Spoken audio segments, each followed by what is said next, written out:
dreamed I was an Eskimo.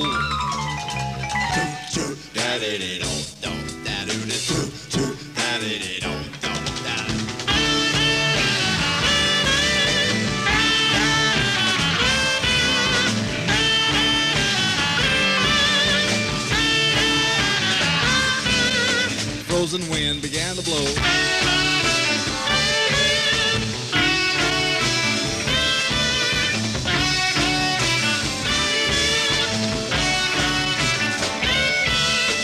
Under my boots and around my toes.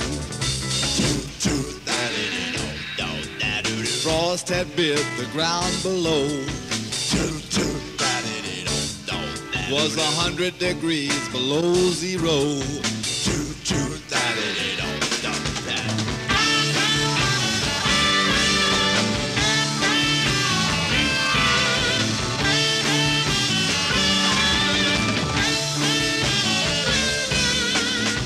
And my mama cried.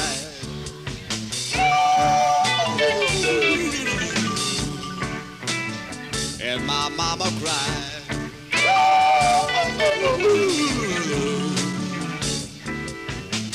Nanook, no, no. Nanook, no, no. Don't be a naughty Eskimo.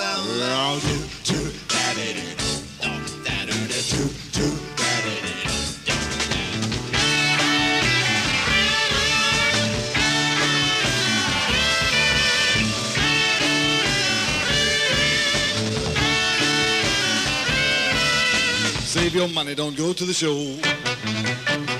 Well, I turned around and I said,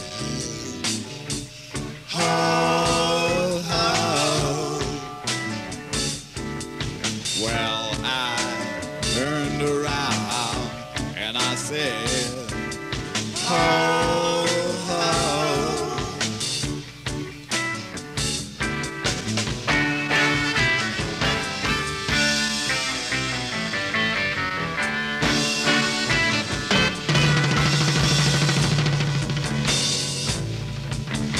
Watch out where the huskies go, and don't you eat that yellow snow. Watch out where the huskies go, and don't you eat that yellow snow.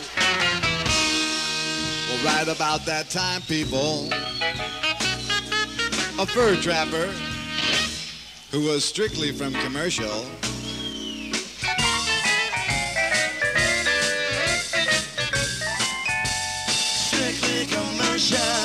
had the unmitigated audacity to jump up from behind my igloo. Peekaboo, peekaboo. And they started into whipping on my favorite baby seal with a lead-filled snowshoe. I said, with a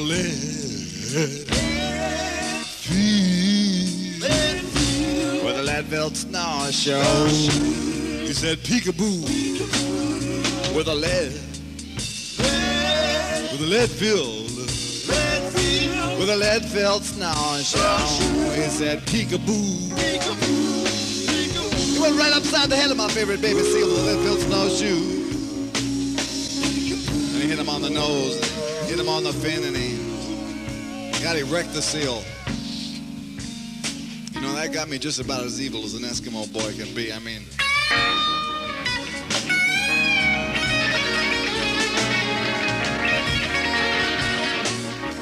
I was so upset and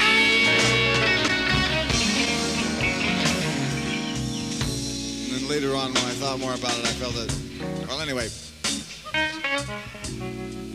it was then that I reached down and I bent down and I scooped down and I gathered up a generous spoonful of the deadly yellow snow. The deadly yellow snow from right there where the huskies go. And then I proceeded to rub it all into his beady little eyes with a vigorous circular motion, hitherto unknown to the citizens of Boston, but destined to take the place of the mud shark in new mythology. Here it goes, the vigorous circular motion, rub it!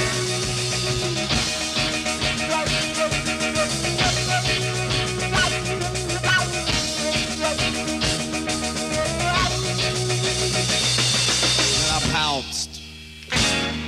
And I pounced again. And I jumped up and down on the chest of him. Right, googly moogly. I injured the fur trapper. And it was then that he got up and he looked around and he said, I can't see. I can't see. Oh, woe is me. Well, I can't see. He took a dog-do snow cone and stuffed it in my right eye. He took a dog-do snow cone and stuffed it in my other eye. And the husky wee-wee, I mean the doggy wee-wee has blinded me, wee-wee-wee. And I can't see. Oh, no, I can't see. Well, it was then that the fur trapper, with his eyes all deflected and with a little yellow crystals dingling and dangling off of his fur trapper lashes there, it was then that it came to him in a sort of Arctic rush, the means by which he could cure his hurting eyes. He remembered an ancient Eskimo legend wherein it is written on whatever they write it on up there, that if you have something wrong with your eyes as a result of some sort of conflict with anyone named Nanook, the only way you can get it fixed up is by first getting Nanook to smell your beard and then trudging across the tundra. Trudging? Mile after mile. Yes, trudging across the tundra. Right down to the parish of St. Alfonso. Now you have to understand that St. Alfonso is the patron saint of the smelt fishermen of Portuguese extraction. And if you've ever smelled his beard, you are in trouble. Because St. Alfonso does not mess around. Anyway, in this episode, if you'll keep your eye on the delicate, highly sensitive, soon-to-be temporarily absent from the stage, Ruth Underwood, she's going to play this steaming lick for you that takes us into the next section. Watch Ruth. I can't see temporarily.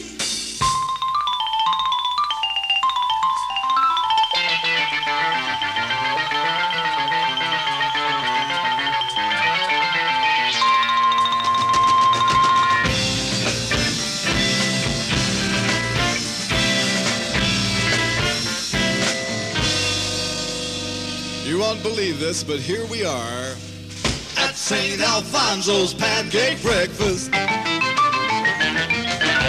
I stole the margarine and wheedled on the bingo cards in lieu of the latrine.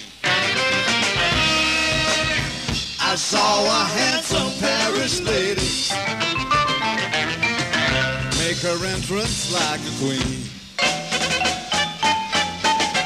Why, she was totally chenille and her old man was a Marine.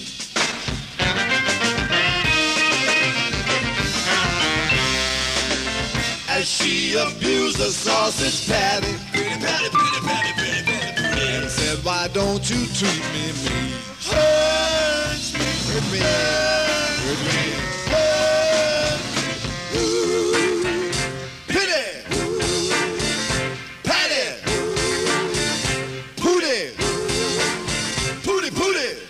St. Alfonso's pancake breakfast. Beard, get off the bus. Where I stole the margarine.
Vivian Oblivion, resplendent in his frock, was whipping up the batter for the pancakes of his flock.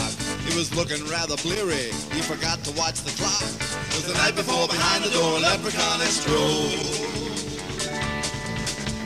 The night before, behind the door, a leprechaun had strode. He stroked it. The night before, behind the door, a leprechaun had strode.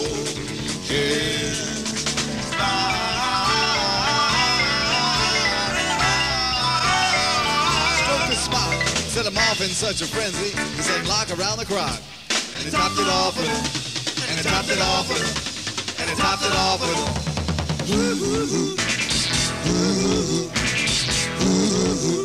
As he stumbled on his cock, he was delighted as it stiffened and ripped right through his side. Old Saint Alfonso would be proud of me, proud of me, proud of me.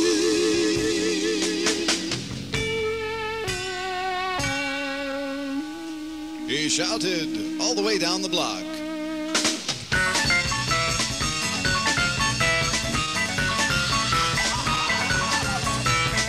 Dominus vobiscum et cum spiritu tuo. Won't you eat my sleazy pancakes just for Saint Alfonso? They're so light and fluffy white, we'll raise a fortune by tonight. They're so light and fluffy white, we'll raise a fortune by tonight. They're so light and fluffy brown, they're the finest in the town. They're so light and fluffy brown, they're the finest in the town. Good morning, your highness. Ooh.